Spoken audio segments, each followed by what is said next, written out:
Bueno, hola, buenas tardes. Mi nombre es Javier Alvar. Vamos a iniciar pues, una grabación de una plenaria para nodos del conocimiento dentro del nodo Arte, Creación y Cultura Visual.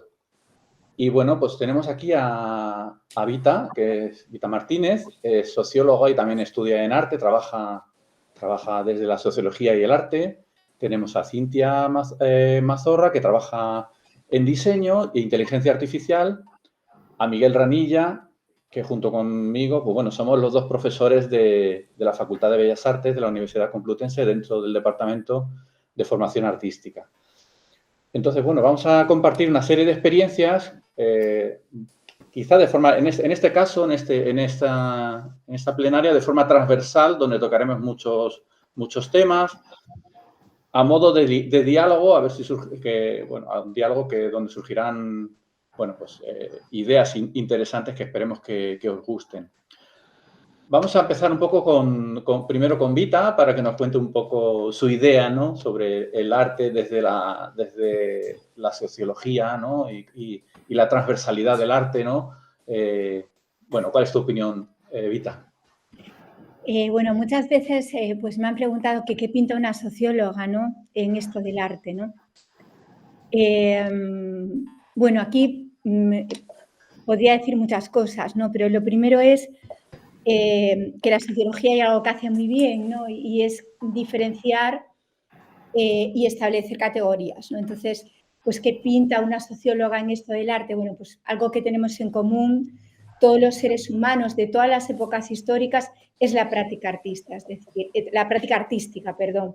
Es decir, todos dibujamos, además lo hacemos siguiendo un patrón, es decir, un patrón evolutivo. Eso lo podemos ver bueno, pues desde la pintura rupestre hasta la actualidad. Todos hacemos música, todos representamos de alguna manera el mundo en el que vivimos. La diferencia es el objeto artístico, es decir, la obra de arte, es decir, las prácticas artísticas son interculturales, entonces también los sociólogos, ¿no?, podemos hacer práctica artística. Y muy distinto, quiero decir, es la obra, ¿no?, la obra de arte, que sí que está ligada a una cultura determinada y que también podemos analizarla, ¿no? Es decir, la sociología, por un lado, una socióloga puede participar del arte, tener ideas artísticas y llevarlas a la práctica y a la vez, quiero decir, puede estudiar el arte como un hecho cultural, no como un hecho humano. Entonces, aquí vendría la segunda pregunta, ¿no? Esto ya es, ¿qué hace una socióloga, perdón, metida en el mundo del arte, ¿no? La segunda cuestión es, ¿qué aporta la sociología al arte? Bueno, en el mundo en el que vivimos, en la época posmoderna, cada vez tenemos más claro que tenemos que apostar, ¿no?, por la transversalidad, ¿no?, por la interdisciplinaridad. ¿Por qué? Porque no hay un solo aspecto humano que se explique solo, ¿vale? Desde una perspectiva, ¿no? No existe ninguna perspectiva que describa de alguna manera por sí misma un aspecto humano, y el arte tampoco es una excepción, ¿vale? El arte necesita, de alguna manera, de diferentes miradas, ¿no? Entonces, ¿qué le aporta la sociología al arte? Pues yo creo que una mirada curiosa e imaginativa, ¿no?, que contempla, que admira, que describe y que contextualiza, ¿no? Mi director de tesis, que ya falleció, Pepe Leira, siempre decía que un sociólogo que no fuese curioso e imaginativo era un sociólogo fallido, ¿no? Entonces, bueno, pues es una persona, la sociología es una disciplina curiosa, imaginativa, y los sociólogos, por definición, somos así, que cuando nos acercamos al arte lo hacemos haciéndonos preguntas, ¿no? Le aporta también un marco científico, el de las ciencias sociales, desde la etnografía, desde la fenomenología, desde el símbolo. No podemos olvidar que la sociología es la madre del concepto de símbolo, es decir, de esa membrana porosa que nos permite llegar al significado y al significante, ¿no?, que se sitúa entre el yo y todo aquello que ese yo quiere representar, ¿no? Y la posmodernidad, que es la época en la que vivimos ahora y que permite contextualizar todo aquello que hacemos, ¿no? Y más allá de ese contexto social, que incluso desde una perspectiva histórica, ¿no?, nos permite situar tanto las prácticas artísticas como la obra de arte.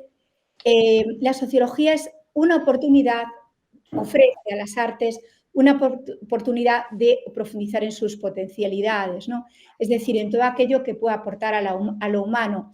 Aquí ya entraríamos en el arte ético, en el arte comprometido con el bienestar de las personas, es decir, el que no se centra tanto en la obra, sino en el proceso y tanto en el proceso artístico como en el proceso personal del ser humano, ese arte que nos sana, nos salva, no cura, pero hace la diferencia porque nos permite expresar el malestar, ¿no? Y nos cohesiona, ¿no? Cuando lo hacemos en grupo. Es decir, pues eso, quienes lo han descubierto, pues han sido unos sociólogos que han trabajado para la ONU sistematizando, bueno, un grupo, quiero decir, investigador en el cual han participado sociólogos, ¿no? Entonces, todo eso le aporta a la sociología al arte, ¿no? Y más allá de ahí, una de las cuestiones que ha demostrado la sociología, ¿no? Y la antropología también a lo largo del tiempo es que el ser humano vive con un único temor, ¿vale? Que es a que las cosas cambien, ¿no? Y ahí es donde un poco entra Cintia, ¿no? Y la inteligencia artificial, o sea, en este momento pues vivimos, ¿no? la inteligencia artificial como una gran amenaza, ¿no? Tanto en la docencia, los que somos profesores de universidad, como los artistas, ¿no? En el propio contexto, en el taller, ¿no? Donde trabajan. Bueno, ¿qué va a pasar, no? Bueno, van a ser las inteligencias artificiales van a sustituirlo a lo humano. Bueno, pues en principio no podrían porque la inteligencia artificial no tiene conciencia de sí misma. Es un invento humano, no tiene conciencia de sí misma, es decir, no hay un yo. Y la conciencia es algo que no se puede fingir, está situada, parece ser que ahora unos neurocientíficos han conseguido situarla en el córtex cerebral, no saben exactamente dónde, pero es esa capacidad que tenemos de nombrarnos, de reconocernos a nosotros mismos y como un ente independiente, ¿no? Que tiene un nombre y que a su vez es capaz de nombrar a las cosas, ¿no? Pues nunca puede sustituir a lo humano, ¿no? Pero sí que es verdad que ese miedo está ahí, ¿no? Y estará ahí, siempre, ¿no? Yo siempre digo que los miedos, las amenazas, hay que tratar de convertirlas en oportunidades, ¿no? Porque además, a fin de cuentas, no van a desaparecer. Por mucho que lo neguemos, si hacemos un recorrido histórico, pues veremos cómo la fotografía, cuando surge, ¿vale? Amenaza la pintura, en concreto el retrato, ¿no? Uy, van a desaparecer los retratistas, la pintura, ya verás, esto se va a acabar. Y, sin embargo, la aparición de la fotografía dio lugar a las vanguardias, ¿no? Es decir, nos llevó de alguna manera a lo conceptual, al objeto, a esa representación que va más allá de la realidad. Y continúa existiendo el hiperrealismo, ¿no? Ahí tenemos a Antonio López, que yo la admiro muchísimo, ¿no? Pero si posiblemente si no hubiera aparecido la fotografía, no hubieran surgido las vanguardias, ¿no? Lo mismo pasa con el cinematógrafo, aparece el cinematógrafo casi a la vez que la fotografía y que se ve amenazado el teatro. Bueno, la gente ya no va a ir al teatro, el teatro va a desaparecer. Sin embargo, vemos cómo el cinematógrafo continúa avanzando, se populariza, pero el teatro no solo no desaparece, sino que las artes vivas se transforman. Aparece otra forma de hacer teatro, el teatro interactivo, el teatro del oprimido.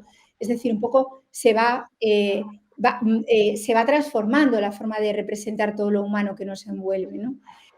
Recuerdo también, no cuando aparece la calculadora, sino pues cuando la LOCSE permite introducir en el aula, que los alumnos introduzcan en el aula la calculadora, ¿no? Bueno, pues hubo manifestaciones de profesores, se pueden buscar las fotografías en internet por el año 87, hablo de aquí en España, ¿eh? Bien, bueno, pues los niños siguen sumando y restando, multiplicando y dividiendo, pero introducirla en la ESO, en los cursos, en el último ciclo y en el bachillerato, les ha permitido avanzar en el estudio del álgebra y de las matemáticas en general, ¿no? Porque si no haces determinados cálculos con la calculadora, con perdón de la redundancia, pues no sería posible, ¿no? Entonces, Bueno, pues bienvenida sea también la calculadora, ¿no? Todos los que estamos aquí, salvo Cintia, que es más joven, pero que ya tenemos una edad, recordaremos cuando surge el Google, ¿no? Sí. Esa página, ¿no? Que te llevaba todo. Oye, tengo una página web, yo me acuerdo, ¿no? Que me decía mi marido, tengo una gran página web que le preguntas cualquier cosa y te contesta, lo encuentra todo, ¿no? Entonces, bueno, pues efectivamente, eso sucede allá por, no tanto, allá por el año 2000, 2005, más o menos 2003, por ahí que se populariza el uso, ¿no? Supongo que habrá surgido antes, pero se populariza el uso, ¿no? Es cuando llegamos, todavía no había teléfonos móviles, pero ya todos habíamos oído hablar del Google, de esa página maravillosa, ¿no? Bueno, hoy en día me pregunto cómo podemos vivir sin Google, ¿vale? Bueno, pues el Google iba a hacer desaparecer las bibliotecas, ¿vale? Se acababa. Bueno, ¿qué permitió que apareciera un nuevo tipo de publicación electrónica que a su vez facilitó la investigación? Porque yo recuerdo cuando hice mi tesis que todavía no había muchas revistas electrónicas, tenías que pedir un número que te lo mandaran de no sé dónde, pues si estaba en Norteamérica tenía que llegar. Bueno, hoy en día, como todo está en Internet, bueno, sobre todo cuando es de acceso abierto, pues puedes acceder, ¿no? Por lo tanto, nos hizo avanzar mucho en la ciencia. Hoy en día investigar es muchísimo más fácil que antes, ¿no? ¿Y han desaparecido las bibliotecas? No, se han especializado, han organizado los catálogos bibliográficos de otra manera, se usan de otra manera e incluso, si lo pensáis, ¿no? Los profesores que estamos aquí nos ayudan, ¿no? A la hora de argumentar los bibliotecarios, gracias precisamente al acceso a Internet, al Google, bueno, y a todos los buscadores en general y bases de datos electrónicas que hay, nos ayudan a la argumentación científica de nuestro trabajo, que cuando pedimos un sexenio de investigación, pues muchas veces quien nos aconseja, nos busca esa argumentación, ¿no? De número de citas, de bases donde está indexado, bueno, pues es el bibliotecario, ¿no? Entonces, ¿eso sería posible si no hubiese surgido Internet? Pues muy posiblemente no sería posible. ¿Qué pasará con la inteligencia artificial en el arte? Bueno, lo mismo, dará lugar a algo nuevo. O sea, eso es inevitable. No vamos a prescindir de un nuevo invento, nunca. Es decir, cuando el ser humano crea algo es porque lo necesita y, por lo tanto, pues tanto docentes como artistas tendrán que buscar la manera de diferenciarse utilizando, ¿no? esa nueva herramienta que está ahí, ¿no? Bueno, yo digo que transformará, ¿no? Transformará todo, ¿no? Lo irá Cambiará el transformando paradigma de las cosas. y ya lo está haciendo. Lo que pasa que no somos tan capaces de darnos cuenta en el mismo momento. O sea, la sociología siempre va un poco por detrás, ¿no? Igual que la antropología. En poco tiempo iremos viendo cómo la inteligencia artificial, pues que yo ya tengo instalada, ¿no? en el ordenador junto al Google, pues va cambiándonos y va ayudándonos en ciertas cosas, ¿no? Hablo a nivel científico, pues a traducir, a buscar información, a corregir, ¿no? Incluso un texto científico, etcétera, ¿no? Yo lo he visto muy interesante para conectar conceptos. O sea, de repente empieza a conceptos que no encuentras en ningún sitio esa conexión, pero tú sabes que lo tienen y se lo preguntas y te organiza esos conceptos de una forma muy interesante. Ahora, ¿va a escribir un poema? Pues sí, muy posiblemente sea capaz de escribir un poema, pero no de sentir un poema, que es distinto porque no tiene conciencia. Y la poesía, si no se siente, no existe. Bueno, ¿qué nos cuenta Cintia de su experiencia con la inteligencia artificial? Cuéntanos. Pues nada, sobre lo que estaba diciendo en el temor al cambio y el temor al futuro, que es una cosa como muy inherente de los humanos, ahí existe una discusión actualmente que es en contra de artistas contra la inteligencia artificial, así luego como un prohibido AI. Y pues básicamente este movimiento se basa en decir que pues lo típico de que les van a robar el trabajo y es un poco pues lo que estaba diciendo Vita sobre la fotografía y todo eso. Sí que es verdad que aquí hay un ligero fundamento que sí que tiene su parte de razón, que es porque las inteligencias artificiales, algunas están entrenadas con las fotos y los dibujos de aquellas personas que no dieron ni su consentimiento para que se utilizasen. Y entonces ahí yo creo que lo que haría falta para contentar un poco a todos y que se quite un poco ese miedo a utilizar la IA porque no vaya a desprestigiar, sería trabajar en el tema de la legislación a nivel inteligencias artificiales, sobre todo generativas, tanto de texto como La de ética, imagen. ¿no? Que de hecho ahora mismo, hace 3 meses me parece, la Unión Europea estuvo intentando como tocar unos temas ahí de IA y demás, pero no se acercaron a inteligencias de generación de imagen ni de derechos de copyright, más bien como que se mantuvieron en la zona como más seria de las IAs, como esas IAs que se utilizan para seleccionar trabajadores en una empresa y ese tipo de cosas. Entonces, este tema se dejó un poco de lado y sí, yo entiendo que hay cosas más importantes, pero tampoco se nos puede olvidar que hay como una revolución entre los artistas que están intentando que se les escuche para poder regular estas cosas y que un pequeño como agujero en las leyes no puede hacer que obtengan tus imágenes y se creen luego otras. Sí que es verdad que yo sí que soy partidaria personalmente de la utilización de las IAs, quizás no de esas que se han entrenado con datos tan robados, así muy entre comillas, pero sí que es verdad que las veo muy útiles y como una forma para aplicarlas en el futuro, las veo como herramienta, que es como Photoshop, ya no es tan difícil, o Illustrator, ya no es tan difícil hacer un logo perfectamente con las esquinas clavadas con un grado, pues con eso, con una circunferencia perfecta, como antes, y no pasa nada, simplemente ahora es más fácil y seguimos tirando, y lo que antes tardabas un montón, pues ahora tardas un poco menos. Y todos están contentos. Entonces yo creo que podemos intentar introducir la IA en nuestros procesos de trabajo, que es exactamente lo que intenté demostrar yo para ver si era eficiente o no en mi trabajo de fin de grado.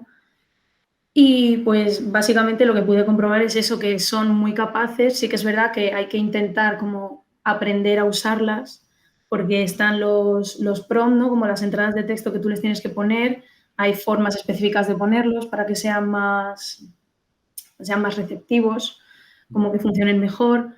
Puedes explicar, o sea, no es lo mismo escribir, hazme un resumen de tal libro, que decirle, utilizando la metodología descrita en este apartado, colabora conmigo, como es un poco un juego, como un poco de roleplay, de que tiene que imaginarse que es un experto, puedes elegir qué estilo quieres que tenga, es como que puedes lograr realmente que sea como casi un compañero de diseño y puedes lograr resultados muy diferentes. Justo en mi trabajo lo que intentaba demostrar era un proyecto que yo ya había hecho con otro compañero, como repetir todo ese proceso, pero esta vez con una IA, para ver si tardábamos menos tiempo, si el resultado era diferente, ¿no? Y se puede ver como una clara que, pues si es así, si tardamos menos tiempo. Creo que se redujo 15 horas o así el proceso de unas 40 que era. Y como es eso, como que nos puede ayudar a optimizar y tenemos que empezar a pensar en el futuro, en las nuevas cosas que pueden surgir y que realmente hay que abrazar un poco como herramienta, creo yo, que se relaciona bastante con lo que estáis vosotros haciendo en la universidad, ¿no? Sí, yo quería comentar varias cosas de las que has dicho. Yo tengo una visión de que, bueno, por todo lo que me he ido informando, sobre todo, claro, uno encuentra ahí en YouTube, pues, personas muy al día, pero totalmente al día, que te dicen, acaba de salir DALL-E 3 en ChatGPT. O sea, ya, esto ha sido hace unos días. Sí. Y te comenta y empieza a practicar. Entonces, con ello. Entonces, yo tengo el concepto un poco como que las inteligencias artificiales, según he visto en todos estos vídeos, se alimenta de todas las imágenes que hay en Internet para construir su propia imagen según tu prompt, ¿no? Entonces, yo lo que creo que es un poco como los propios humanos. Hemos ido a 1000 exposiciones, hemos visto montones de obras y, en el fondo, hemos absorbido todo ese conocimiento de otros artistas y lo hemos transformado con nuestro filtro y hemos convertido en obra de arte, pero influidos por lo que hemos visto de otros artistas. Entonces, yo estoy viendo un poco, lo veo desde ese punto de vista, no tanto como de robar las imágenes, porque de hecho no roba trozos de imágenes, sino se alimenta de píxeles y, bueno, es complejo, ¿no?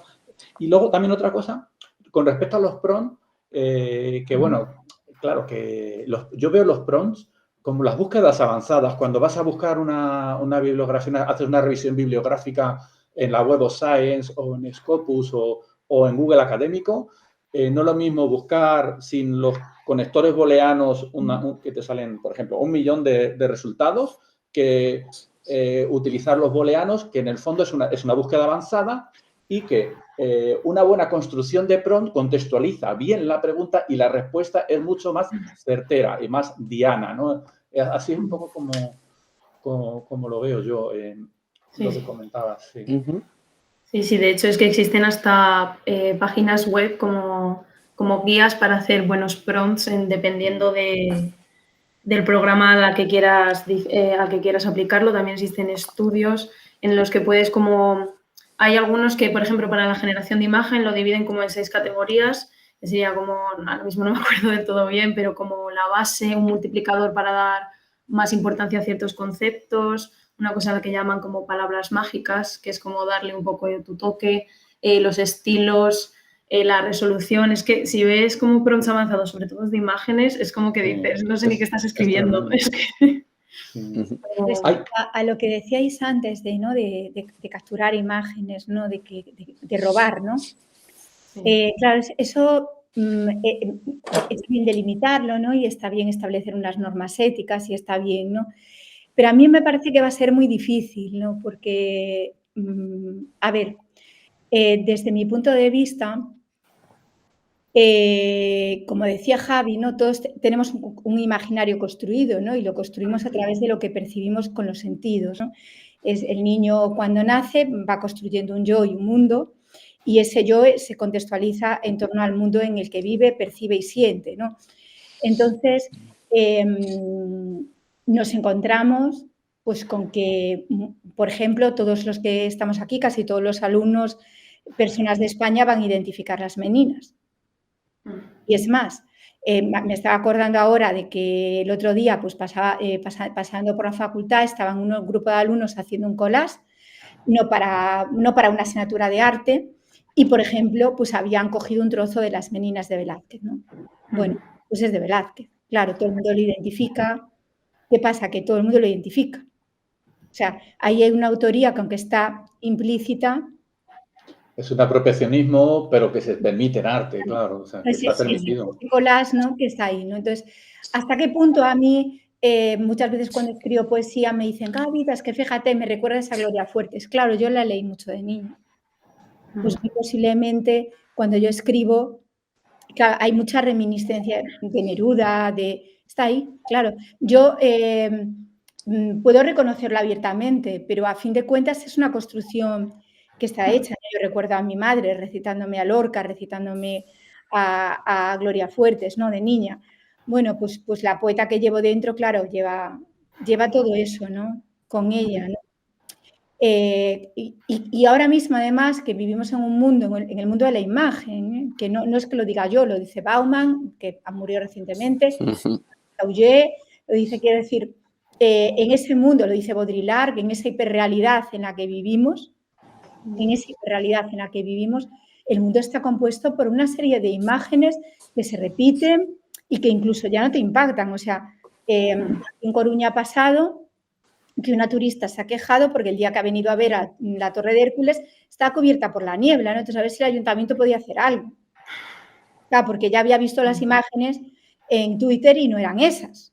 Claro, pues sí, pero es que a veces pasa eso, ¿no? Entonces, pues continuamente, con lo cual, claro, si la inteligencia artificial se alimenta de imágenes, pues ¿qué hace? Pues como está entrenada como un cerebro humano, pues eso va a estar ahí. Pero es que los propios artistas, o sea, tú coges a cualquier artista y detrás de él tú ves su obra y ese mismo artista tiene pues esas reminiscencias que dice nuestra amiga Noemí Ávila, que están ahí, ¿no? De alguna manera, construyendo ese artista, construyéndole el símbolo, permitiendo que lo represente. Va a ser complicado, porque, claro, ¿qué le pedimos? ¿Que haga algo nuevo? No lo puede hacer, es una inteligencia. No, pero es que yo creo que donde está como el matiz es que, como ha dicho Javier, no es como las inteligencias artificiales no se alimentan de todo Internet y todas las fotos, sino que se alimentan de bases de datos creadas a partir de esas fotos. Claro. Y, por ejemplo, justo la base de datos de Midjourney estaba creada como con fin de investigación. Entonces, como que sí que contenía un montón de imágenes con derechos, porque para investigación está como el Fair Use de Estados Unidos y no pasaba nada. Pero como ahora sí que se están empezando a comercializar plugins de Stable Diffusion y demás, es ahí donde reside el problema, porque claro que lo utilizamos las bases de datos de imágenes para otras cosas. Por ejemplo, en el campo de la medicina también se utilizan para los software de detección de marcas en la piel y cosas de ese estilo. Pero esas bases de datos son bases de datos que han conseguido esa información de forma ética, digamos, o sea, no tanto como primero es una investigación y luego tal. Entonces, a eso es lo que me refería más bien como con legislar para que se cercioren de que todas las bases de datos están como debidamente compensadas, o que igual, yo qué sé, le pagas a una plataforma por cederte todas sus imágenes y sus autores reciben lo que sea, o que puedan decidir no salir. Eso es donde yo incidiría concretamente ahí. Y nosotros mismos, que seamos éticos con su uso, claro. Nosotros mismos, que somos finalmente quien vamos a trabajar con ella. Claro, Miguel, es cuéntanos. Sí, nada, hombre, estaba aquí tremendamente entretenido con todo lo que decíais. Sí, bueno, yo veía como muchos nexos en común que como llevados a la praxis.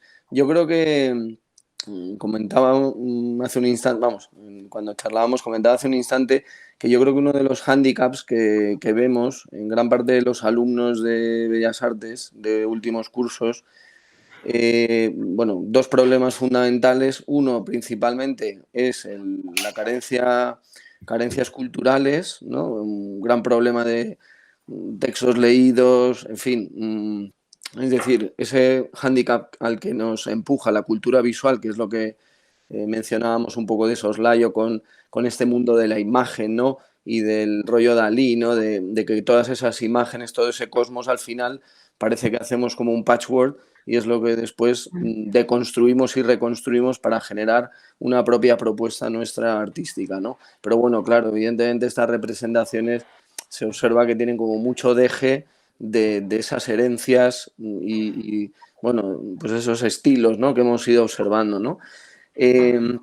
Y por poner un ejemplo, yo creo como muy práctico es que vemos, por ejemplo, un perfil de alumnos como muy dentro del mundo del cómic, del manga, del otaku, etcétera, etcétera, que esos referentes que ellos tienen, aparte de, son referentes como muy visuales de Instagram, es decir, es todo mundo imagen, pero no hay un contenido.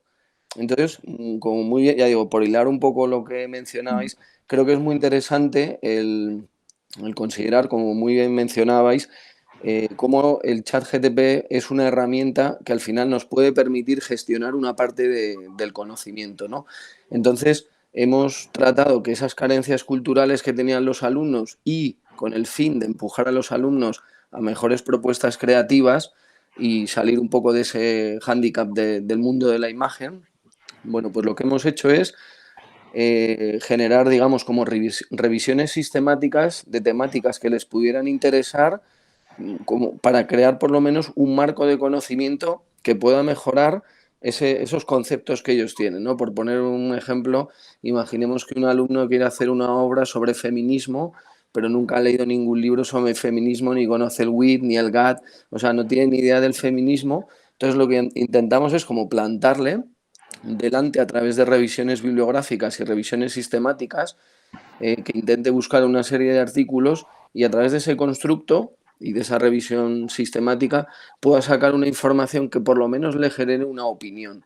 A partir de esa opinión, yo creo que es donde nace el mundo de las ideas y uno puede construir y quizás, como decía Susan Sontag, abandonar un poco ese mundo como más estructurado de lo que se debe y quizás hacer algo un poco más personal, ¿no? Entonces yo creo que observo que es como muy interesante el uso de algo, o sea, me parece paradójico incluso, ¿no? Algo que parece como muy, muy estructural, muy matemático, muy organizativo, para adentrarnos en el mundo de la creatividad. O sea, creo que la creatividad yo creo que parece entendida como de otra manera, ¿no? Como, bueno, me ha venido una idea muy, muy chula, ¿no? Y yo creo que todo parte de esa gestión del conocimiento y ahí es verdad que ChatGPT vas barriendo el conocimiento porque vas a una velocidad contemplando diagonalmente muchas propuestas, como decíais, a través de prompts, que bien elaborados y bien estructurados, preguntando de esta manera, incluso en ese feedback uno parece como que reflexiona y viene y va, ¿no? Sí. Y ya digo, creo que como herramienta educativa, artística, cultural y para manejar, como decíamos, todo el mundo de lo simbólico y lo significativo, a mí me parece una herramienta muy top, ya digo, para sufragar todas esas carencias que suceden por culpa también de la imagen, ¿no? Es como paradójico, ¿no? Sí. O sea que no solo tenemos los programas de generación de imágenes, de síntesis de imágenes, sino que la parte de generación de texto es algo que potencia el conocimiento y amplifica también la visión, y no tan sesgada o limitada de un conocimiento, como decías, por ejemplo, el feminismo, sino que te permite ampliar esa visión, un poco como has dicho, ¿no? A través de esta revisión, que es muy interesante. Nosotros, a ver, como profesores también de ahí de la Facultad de Bellas Artes también, pues eso, estamos haciendo investigaciones a través de un texto crítico y analizando, que lo analizan los alumnos y las alumnas, y hemos hecho que se apoyen de ChatGPT cuando no entienden, cuando hay conceptos que no entienden, no para hacer el trabajo, porque al final un texto crítico es propio, ¿no? Tiene que ser propio, ¿no? Pero sí que lo hemos utilizado para que ellos amplifiquen un poco ese conocimiento. Y hemos hecho unas encuestas y los resultados que están saliendo de no creer mucho, porque paradójicamente no lo utilizan mucho los alumnos, pues en sorprenderles gratamente las posibilidades que han tenido a través del ChatGPT. Entonces, bueno, es curioso como... Sí, es que yo creo que hay... Uy, perdón. Si No, vas a sigue, continúa, sí. Continúa, sí. Que sí, es que justo como que creo que hay un poco como una visión como con dos caras. Va a ser el futuro, nos va a quitar el trabajo a todos, pero a la vez no pensamos que sea capaz de hacer nada. Entonces como que la sociedad en el fondo como que no se lo cree, y creo que es justo lo que les pasa a los alumnos, porque es que yo todavía asisto a clases, o sea, estoy en el máster y lo veo a mi alrededor, que si planteas utilizar una herramienta quizás como eso, como ChatGPT, quizás con un poco más de metodología y tal, como que dicen, pero tampoco es para tanto, ¿sabes? Como no va a hacer tantas cosas, y también creo que también reside un poco en general ya más la sociedad a nivel como de vergüenza de que te pueda hacer el trabajo una máquina, que es que me ha recordado eso al mini estudio que realicé que era como de unas encuestas que realicé a 53 estudios de diseño para ver si utilizaban las inteligencias artificiales en sus puestos de trabajo, cómo lo hacían y cuáles utilizaban. Y entre muchas no respuestas, porque no decían nada, sí que había algunos que era como que decían que les daba casi pudor o como que iban a generar desconfianza en sus clientes por utilizar unas herramientas que como no humanas, como que tú quieres que el diseño de la experiencia de compra en tu tienda no tenga nada que ver con una máquina, sino que sea algo pensado por una persona, que tal, y también que mucha gente tampoco sabía utilizarlas. Sí que es verdad que lo sabía que las utilizaban, era como un rango bastante variado a nivel de usos, entre generación de ideas, que era creo que la más utilizada, generación de ideas, había generación de diseños completos por una minoría, pues que no sé, había un montón. Y entonces es como que decían que o no sabían utilizarla o mira, es que ahora si nos pusiéramos a meternos en esto, quizás sería fantástico, pero preferimos no perder el tiempo. Se lo pedimos a un ilustrador, por ejemplo, en las de generación de imagen, y seguro que llega a una conclusión antes que yo, escribiendo 20 frases, a ver cuál me sale mejor. Entonces, creo que también hay un poco como eso, ¿no? Como que la gente no confía del todo, no le pone el tiempo, pero vaya, como he dicho antes, como los softwares de seguro que, no lo sé, pero seguro que igual al principio de cuando salieron programas informáticos se decía, esto te lo hago yo antes con tal, a mano, como se ha hecho siempre. Y pues luego con el paso del tiempo. Me da una idea eso bueno, perdona que no sé si alguien iba a intervenir, pero yo creo que si la inteligencia artificial, que ahora está como muy, vamos a decir, estanca, ¿no? en un espacio, cuando puede hibridarse con otro tipo de programas, ¿no? Creo que puede ser brutalmente interesante, ¿no? O sea, creo que puede generar ahí como transversalidades dentro del mundo digital. Como dices, pues voy a utilizar ChatGPT con Atlas-T y a la vez con un banco de imágenes, por ejemplo, sí. ¿no? Por ejemplo, me ha venido así un poco una idea como muy visionario, ¿no? Pero dices, y con un banco de imágenes de todos los almanaques de arquitectura que se han hecho imaginar, ¿no? Entonces creo que puedes hibridar todo un campo de la etnografía y la de experimental y de análisis como muy, muy interesante, ¿no? El poder Y esto, aplicar ahí, ¿no? y Vaya, esto digo. de la utilización, por ejemplo, de la universidad de la inteligencia artificial o ChatGPT, no es algo que esté entrando por detrás, ¿no? Por ejemplo, yo he estado en cursos del vicerrector de tecnología enseñando a cómo aplicar ChatGPT a los profesores para plantear propuestas de trabajo en medicina, ¿no? Sobre las posibilidades que hay en medicina, por ejemplo, cuántos medicamentos pueden utilizarse por una enfermedad y cuál es más eficaz y todo eso. Y todo esto a través de ChatGPT, o sea, para crear un conocimiento y así en todo tipo de áreas de conocimiento dentro de la universidad. Todas las universidades ya están abordando el uso de la inteligencia artificial. O sea, que esto no es ponerle vallas al campo ni ser negativo entre ellos. Eso está aquí, ya exponencialmente ha llegado y va a crecer a una velocidad tremenda, tremenda. Y o estamos al día o nos quedamos, o el que no esté al día se va a quedar atrás y va a haber una gran diferencia. Va a Yo haber una gran siempre digo diferencia. que la inteligencia artificial es tan humana que la creó un humano y le ha puesto el nombre. O sea, y es tan humana como que la creó un humano, repito, y le ha puesto el nombre. Es decir, es un invento nuestro. Y cuando el ser humano crea un invento, o sea, cuando descubre algo y hace algo nuevo con ese algo, pues aplica la creatividad. ¿Por qué? Porque lo necesita. Quiero decir, ¿por qué hicimos la rueda? Pues porque necesitábamos la rueda. Nos permitía ¿qué hicimos con el hierro? El arado. ¿Por qué? Porque nos permitió pues establecernos, dejar de ser nómadas, creamos la agricultura, etcétera.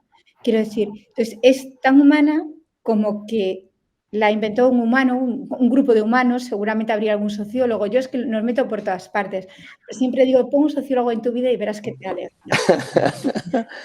Pero es verdad, quiero decir, y le hemos puesto nosotros el nombre. ¿Y cómo lo hemos hecho? Pues como hacemos todos los humanos, por etiquetaje. Es decir, yo soy humana, tú no puedes ser humana porque te he creado yo, por lo tanto eres artificial. Pero a fin de cuentas, nosotros la pagamos y la pagamos. ¿Qué pasa? Y desaparece, que no la vamos a pagar de la misma manera que no apagamos el Google, ni apagamos la fotografía, ni apagamos el cinematógrafo. ¿Qué implicará en el arte? Bueno, pues otras nuevas formas de crear, ¿no? Por ejemplo. ¿Me puedes poner Gabriel en la casa de muñecas? ¿Y qué implicará? Esa niña que ha aparecido está creada con inteligencia artificial. Perdonad que pregunte esto. Generación de imagen. ¿O es real? No es una inteligencia artificial. Por favor, Ay, hombre, estamos hablando, se por está favor. desarrollando. Hola Alicia, hola Estela. No, por favor, La realidad siempre supera la ficción. Bueno, ¿sabes? Mientras ponéis Romper Ralph, me parece interesante por romper el hielo. Dale. Le pongo Romper Ralph. Gaby en la casa de muñecas. Gaby en la casa de muñecas, vale. Te pongo Gaby en la casa de muñecas. Qué linda está Alicia, está monísima. Claro, Mía, estaba pensando ahorita, mientras pones Romper Ralph, Javi, a mí, ¿sabes lo que pasa? Que con ChatGPT a veces te puede ayudar para una determinada tarea, como puede ser una revisión o como puede ser una pregunta concreta de una metodología, ¿no? En buscar, ¿no? Determinadas estructuras o determinado conocimiento, pero creo que también, por lo menos ya como vamos entrándonos en edad, como herramienta de la memoria. O sea, revísame, mándame esto de nuevo, a ver qué era, cómo era el concepto. Sí. Y creo que también, o sea, como esa versatilidad, como decía antes, que puede entrar en programas, creo que lo que decía Cintia me parece muy acertado, el prompt, como toda esa argot o jerga o léxico de búsquedas, abarcan desde la memoria, el no sé qué, no sé cuándo. O sea, creo que puede haber ahí como, ¿no? Como la forma en que tú preguntas al final a ese alter ego, me parece como súper interesante, ¿no? Y vamos, yo estoy como muy picado con eso. No sé si estoy en lo cierto o no soy millennial, vaya. No, yo creo que, yo de hecho, quiero decir, siempre lo digo, cuando la NECA me deje, es decir, y ya tenga, bueno, ya he llegado donde tengo que llegar, pues una de las cosas que tengo pendientes es ver a ver qué potencialidades tiene, porque es lo que tú dices, ese hibridismo, al final van a ir por ahí las cosas. O sea, yo recuerdo cuando en estadística, bueno, pues ya cuando apareció el Excel, o sea, imaginaros, Sí, ¿no? o el SPS, ¿no?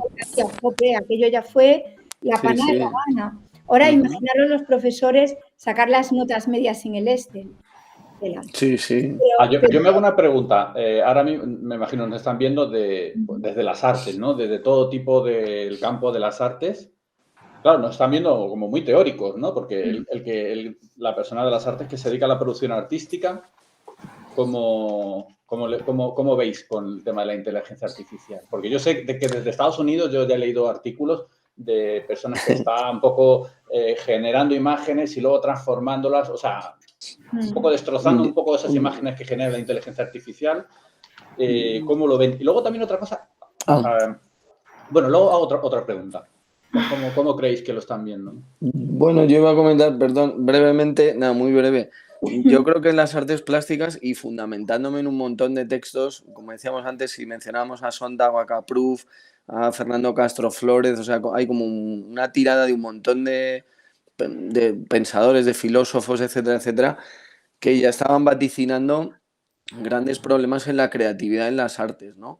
En donde queda como muy encasquillados muchas de las propuestas artísticas, incluso prácticamente había un texto de Mierda y Catástrofe o Contra el Bienalismo, y muchos de estos textos parece que hacen como un decálogo de todas esas propuestas, desde el infantilismo de voz mediano, el que hace graffiti, el que hace como una especie de antiform llevado aquí a postmodernidad, el que hace otra vez pintura postmoderna.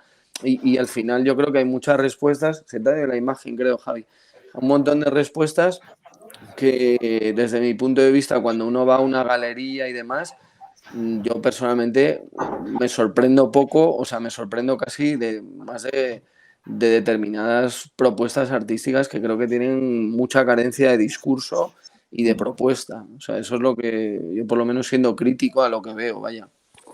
No sé si he sido muy Creo punky.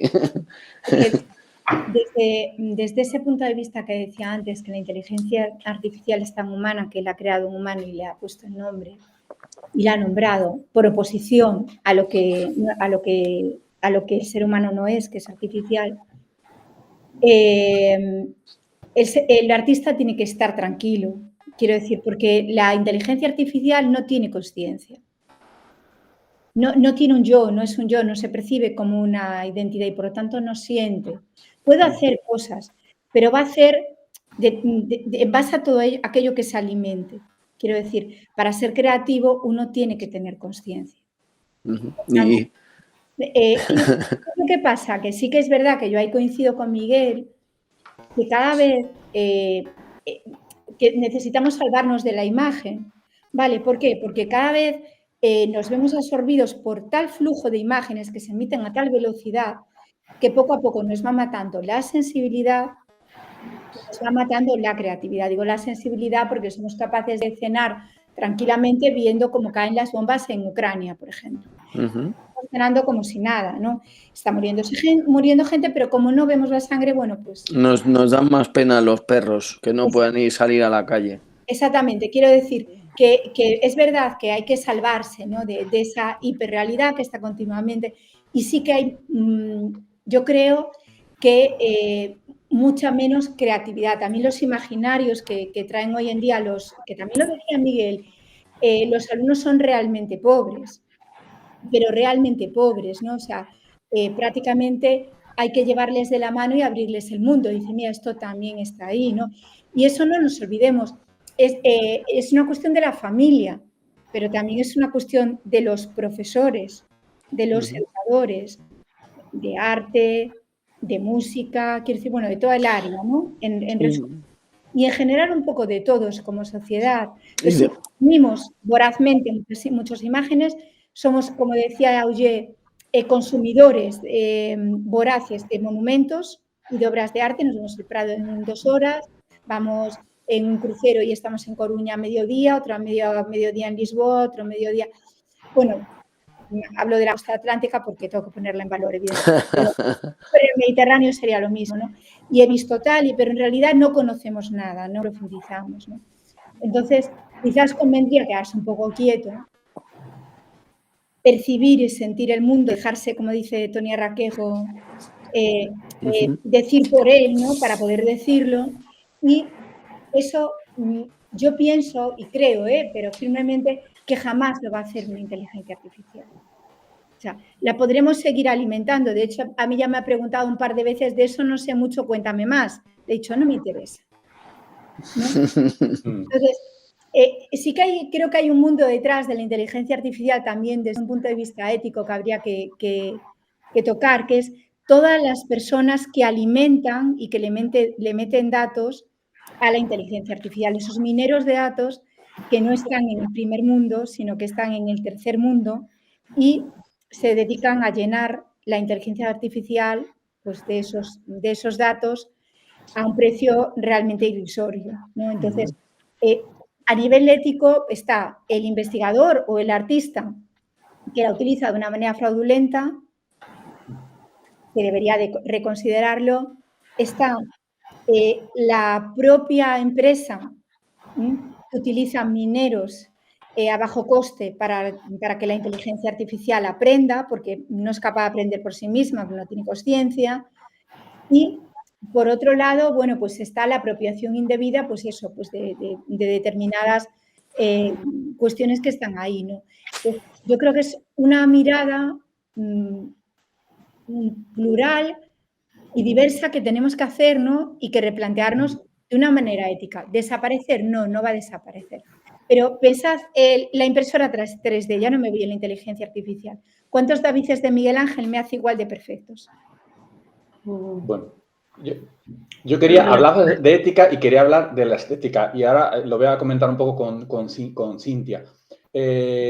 Nosotros le damos un prompt a cualquier Midjourney, Dalí, el que sea, y nos da, por ejemplo, cuatro imágenes. Y de las 4, pues hay unas con errores y seleccionamos una. Y yo creo que ahí ya le estamos entrenando estéticamente. Entonces, le estamos, de 4 le estamos diciendo cuál es la que nos parece más interesante. Entonces, yo creo que ahí tiene un aprendizaje estético.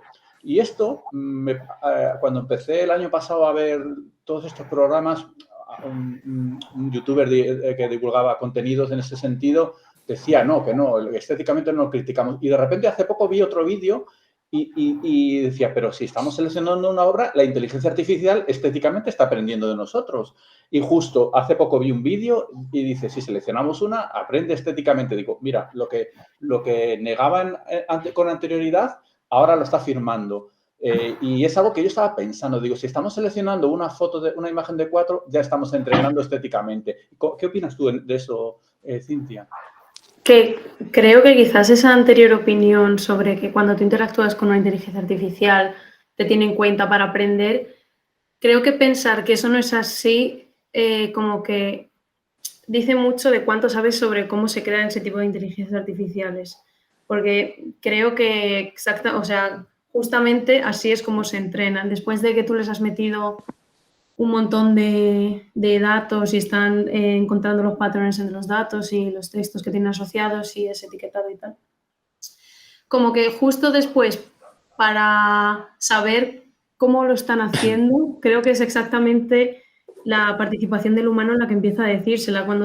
Si ves toda la evolución que va teniendo desde la fase beta hasta las fases que hay ahora, ves que ahí ha influido muchísimo como un criterio en el que se han ido seleccionando cuáles son los mejores resultados. Obviamente, justo la popularización de Stable Diffusion de Midjourney también, es lo que ha hecho que ahora se vea tan bien a comparación con otras que no utiliza tanta gente.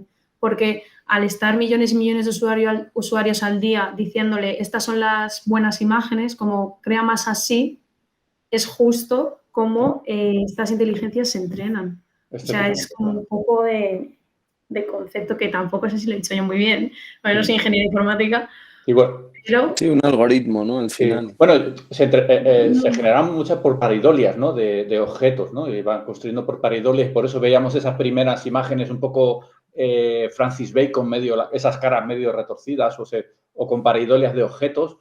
Y bueno, cada vez todo eso es más perfecto, claro. Toda esa generación de imágenes y cada vez pues, con mayor calidad. O sea, sí, es eso. Sí, a mí, por ejemplo, y aparte de la producción, ¿no? De la imagen, de lo que hablamos de la producción artística, por sacar otra muesca a la historia, lo que me parece interesante es, como decíamos, es imposible pensar que la inteligencia artificial va a resolver algo a priori, pero especialmente cuando crea un producto, me da igual que sea un producto visual o una idea o lo que sea, yo creo que siempre, y me sucede con todo tipo de prácticas artísticas y culturales, etcétera, etcétera, creo que uno de los hándicaps, y que creo que sería muy interesante repensar en ello, es valorar el impacto cultural de esas prácticas culturales. O sea, yo creo que hay un vacío porque a veces nos preocupamos mucho en la producción. Ya sé que no tiene mucho... Esto es un poco tangencial, pero bueno, lo dejo ahí caer, ¿no? Porque estamos hablando de producción, etcétera, etcétera, ¿no? Y de resultados y de fomentar la creatividad, ¿no? Y etcétera. Pero como que me falta el después, ¿no? Y yo creo que en muchos workshops, en muchas propuestas artísticas, vamos, creo que toda la propuesta cultural o de arte, que también nos compete, al final le falta como esa parte final, que es valorar el impacto cultural que verdaderamente tiene esas producciones. Por tanto, yo no sé si hay que asustarse mucho o poco con lo que produzca la IA, porque no tiene un impacto cultural, por lo menos desde mi punto de vista medido, digamos, ¿no? Bueno, no sé si tenía mucho al caso, pero bueno, cuento esto. Y, a ver, hay cosas que yo muchas veces lo he pensado, ¿no? Yo recuerdo cuando era más joven y no teníamos el smartphone, ni había apps, ni estaba Facebook, ni estaba Instagram. Había muchas más galerías de arte, por ejemplo, ¿no? Eso sí que se notó. Pero claro, esas galerías de arte eran muy selectivas, ¿no? O sea, había marchantes, bueno, de alguna manera, ¿qué permitió? Que el artista se empoderara en su obra. Mi obra es mía, yo la expongo, la dejo aquí y va surgiendo, ¿no? Bueno, pues también como una manera, ¿no? De proyectar, ¿no? La obra a un público más grande, un público mayor, menos especializado, evidentemente, que el que va a la galería de arte, pero con un grado mayor de libertad, ¿no? Bueno, pues ya quiero decir, no eras seleccionado, sino que eras tú simplemente el que volcabas la obra, ¿no? Entonces, yo creo que en ese sentido también, por ejemplo, pues quizás en el mundo actual los museos se han tenido que volcar y se han tenido que reinventar, ¿no? Y han aparecido otro tipo de visitas o de formas de conocer un museo, ¿no? Esas visitas dialogadas, esas O de visitas... espectáculo también. Claro, Sí, efectivamente. el precio del ticket. El taller, quiero decir, aparece el taller, ¿no? En el museo, aparece el tallerista, ¿no? De alguna manera está ahí, ¿no? Aparecen los premios, por ejemplo, ¿no? El Ibermuseos, que nos compete más a nosotros, pero cualquier otro, ¿no? Entonces, yo creo que de alguna manera, pues de la misma forma, ¿no? Que Internet supuso eso, pues la inteligencia artificial en algún momento también habrá, como dice Miguel, que valorar el impacto, ¿no? ¿Y cómo lo sabremos? Bueno, pues en la medida en la que se transforme el mundo de la cultura. Es que es una manera de medirlo. Vale, por ejemplo, pues a nivel cualitativo, no digo cuantitativo, pero a nivel cualitativo, pues esa apertura y ese cambio de discurso museístico y en los museos, ¿por qué se produce? ¿Por qué se molestan tanto? Bueno, pues porque claro, el artista tiene otro grado de libertad y por lo tanto ya, ¿no? Pues tienen que abrirse, ¿no? Al público y captarlo de otra manera, ofrecerle algo más. ¿Qué pasará con la IA? Pues lo veremos pasados unos años. Si se constituirá como artista, que yo creo que no, quiero decir, ¿por qué no? Producirá cosas, pero cosas humanas, que haya aprendido, que vaya adquiriendo de otros humanos, ¿no? Y a lo mejor, como dice Miguel, si nos ponemos a analizarlo, el impacto que tiene dentro de este mundo visual, de esta hiperrealidad en la que vivimos, que nos devora, a lo mejor no es tanta como nosotros pensamos. Yo pienso que sí, que estamos ante una transformación que viene, pero muy fuerte. A lo mejor hay gente que todavía no es consciente, pero viene muy fuerte. Es una transformación exponencial.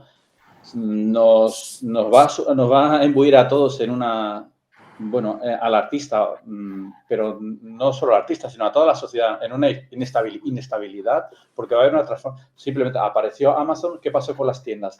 Cerraron un montón y eso es una consecuencia, eso fue progresivamente. Aquí, con la inteligencia artificial, se va a transformar no solo lo artístico, lo cultural, se va a transformar la empresa, se va a transformar la educación, todo se va a transformar. Entonces, estamos ante un cambio, en mi opinión, muy tremendo, o sea, muy grande. Por ejemplo, en la docencia, ¿no? Que nos va a obligar, de alguna manera, a dejar de ser tan transmisivos. Porque, claro, no cuesta nada poner a una Vita, ¿vale?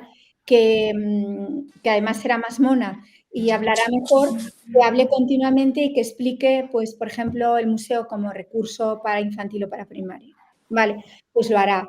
Pero sí que será mucho más difícil, ¿vale? Si Vita lleva a los alumnos a museos, si mete al artista dentro de clase, si construye un taller en torno a la obra, si... Entonces, ahí realmente se generarán otros aprendizajes más significativos, más contextualizados, más... Y eso no lo puede hacer una inteligencia artificial. Sí puede sustituir al docente que transmite, pero no al docente que crea. Y hace que el alumno cree. Te cuento una cosa curiosa. Preguntaba a ChatGPT que cuál es la mejor metodología aplicada utilizando ChatGPT, la inteligencia artificial, en alumnos de Bellas Artes. Y me hablaba del constructivismo, igual que en otras ramas, en otras áreas de conocimiento hablaba de otras metodologías, pero hablaba del constructivismo, de que el alumno construye su propio conocimiento, o sea, la construcción de su propio conocimiento, esa capacidad de investigación, ese aprender, es lo que se impone un poco a través de la inteligencia artificial y que ya venía, ¿no? Y que nosotros realmente los profesores somos guías de su aprendizaje, ¿no? Y ellos van construyendo, porque al final el que estudia artes yo digo que tiene que saber de todo, tiene que aprender de todo, porque la transversalidad del arte, y volvemos un poco al origen, es enorme, porque al final relacionas muchos campos de conocimiento. Bien. No, yo seguía ahí con mi... no sé si queréis intervenir. Yo seguía ahí con mi idea del impacto cultural y... Sigue. No, estaba pensando, se me venía a la mente, claro, en esto del impacto cultural y demás, ¿no? Y del impacto consumista, como vemos ahora que todo el mundo consume series y demás, ¿no? Claro, eso al final que hablamos de esa especie de inherencia del producto cultural, de si tiene impacto cultural, claro, yo creo que toda esa transformación de la sociedad, de la producción cultural, que puede pasar por GTP o por producciones artísticas y demás, creo que va perdiendo como mucho fuelle, sobre todo por ese interés de producto cultural, ¿no? Yo creo que el consumo del producto pop, como pueden ser las series de Netflix, que no producen espacios relacionales, no producen dialógicas, sino lo has visto, no lo has visto y mira el último episodio que mola mucho, yo creo que también, pues eso, como que está instalado en una sociedad como de mucho consumo, ¿no? Y yo creo que habría como que pelear todavía con ese imaginario y todas esas propuestas. Bueno, yo sigo con lo mío, por generar ahí pues un producto cultural, insisto, con impacto, ¿no? Sí. Y creo que se produce demasiado arte. Vamos, la cultura popular nos ha invadido al final, ¿no? Pero bueno, esto es una chorrada, un pensamiento que yo tenía mío. No, yo también lo veo. quiero decir que es así, ¿no? Y que de alguna manera, claro, tenemos que empezar a replantearnos, pues eso, desde el concepto de arte hasta cómo lo situamos, cómo lo medimos, de qué manera dejamos que nos impregne, que nos cale hondo. Que, bueno, pienso que a lo mejor las cosas deberían de ir por ahí. Y una cosa, Cintia, cuéntanos un poco más sobre este estudio que hiciste, si no sé si te ha quedado algo ahí por ¿De cuál? contarnos. ¿El de las empresas o sí, el de cómo aplicarlo a procesos de diseño? Sí, las dos cosas, si quieres. Cuéntanos un poquito así. A ver, yo creo que lo de las empresas básicamente era un poco eso, o sea, como que al final lo que podías sacar así como conclusión es que existe una desconfianza o una vergüenza a que se sepa que se utilizan, que no se quiere invertir el tiempo porque todavía no se les ve toda la utilidad que pueden tener y que sobre todo eso, que si se utiliza muy poco porque no... Mira, estaba buscando, que estaba así hablando para rellenar, estaba buscando para qué la utilizaban, estaba buscando la grafiquita que tengo. Y pues mira, cerca del 40% de las empresas lo utilizaban como para generar contenido o ideas así muy generales. Entonces también lo de generar contenido, que un 23,5% lo utilicen para generar contenido automático. Eso sí era más como lo que estáis diciendo un poco de la pérdida de la cultura, porque si una inteligencia artificial crea contenido muy básico, muy de plantilla, ¿no? Pues al final, ¿dónde queda el valor de las demás cosas? Pero bueno, es lo que os he dicho, yo no apunto a que ese sea el uso, sino que sea como el medio. Aquí también veía que se utilizaban como zona para resolver dudas, que es un poco lo que estáis usando vosotros, o sea, como lo estáis aplicando vosotros en la docencia. Y para hacer diseños completos, ya te digo, muy poca gente. Entonces era como eso, estaba como apoyando el utilizar una inteligencia artificial como herramienta y no como fin, no como proceso completo. Y luego así, en cuanto a cómo se podía aplicar en el diseño, lo que hice fue, en vez de bueno, la gente que creo que no sabe, o sea, que no ha estudiado diseño y estas cosas, como que no sabe tanto sobre los procesos que implican llegar a un diseño final, porque realmente hay muchos teóricos, mucha gente muy importante que describe como cuál es el mejor proceso para llegar a conclusiones más reales, más cerradas y más acertadas. Entonces yo lo que hice fue escoger una persona, un diseñador muy importante que es Jessie Jane Garrett y seguir su proceso de diseño por fases y intentando aplicar la mayor cantidad de ella en cada fase. Entonces esto lo que evidenció en un final, aparte de que la inteligencia artificial tiene obviamente mucho valor a la hora de reducir tiempos, eso sí, en algunas cosas sí que era bastante obvio, pero también daba otras cosas, también lograba, porque siempre pensamos en el texto, pero realmente hay muchas inteligencias que hacen muchas cosas. Había, por ejemplo, una que utilicé para comprobar lo más objetivamente posible cómo elegir entre dos diseños. Es una inteligencia artificial que simula los heatmaps, los mapas de calor por visión, estos que se hacen en los estudios y tal. Entonces simulaba un heat y tú lo que podías hacer era decidir conscientemente entre cuáles de tus diseños cumplen más su función, cuáles se quedan. Por ejemplo, lo utilicé diseñando una sección de comentarios y quería saber como qué diseño invitaba más a ver el comentario o se te iba a otra cosa porque era un diseño de aplicación de una red social. Y entonces ahí pude hacer una decisión informada que igual yo hubiera tirado más a me gusta más este. Entonces, a eso me refiero con integrarlo de verdad. Hay otras que detectan errores en los estilos automáticamente también, como para decirte que te falta algo de que no habías visto, porque cuando se convierte en muchas pantallas es que puedes ver lo que quieras, que no tal. O entre los colores, había una que era especialmente para accesibilidad, pensando en el contraste de los colores para personas con... O sea, que no, las personas que no pueden ver bien los colores, que ahora mismo no me sale. De daltónicos, discromotasia. Vale. Sí, para gente daltónica, para gente así, para que tuvieran los colores dentro de un diseño, el suficiente contraste para que los pudieran ver correctamente y, por ejemplo, eso también me ayudó a la hora de escoger los colores. También hay otras que tú les pones como una selección de colores que a ti te gustan y te crean paletas automáticas basadas como en entrenamiento. Así que, bueno, ya os digo, es como un poco así. Hay mucho de dónde tirar y no todo es tanto texto o hacer imágenes realmente. Muy bien. Bueno, pues ya llevamos una hora, llevamos un buen tiempo charlando. A mí me ha encantado, ¿no? Con todas las opiniones, la de Cintia, la de Vita, la de Miguel. Me ha encantado como todo lo que ha salido. Seguro que no se nos queda mucho más, pero bueno, yo creo que ya podemos dar por terminada esta plenaria. Pues muchas gracias por Gracias estar a ti, aquí, Javi. por participar, por dar vuestro punto de vista, vuestra opinión, vuestros comentarios y vuestro conocimiento. Y nada, pues ha sido un placer por mi parte. El placer es nuestro. Y gracias a todos por crear este diálogo artístico e interdisciplinar.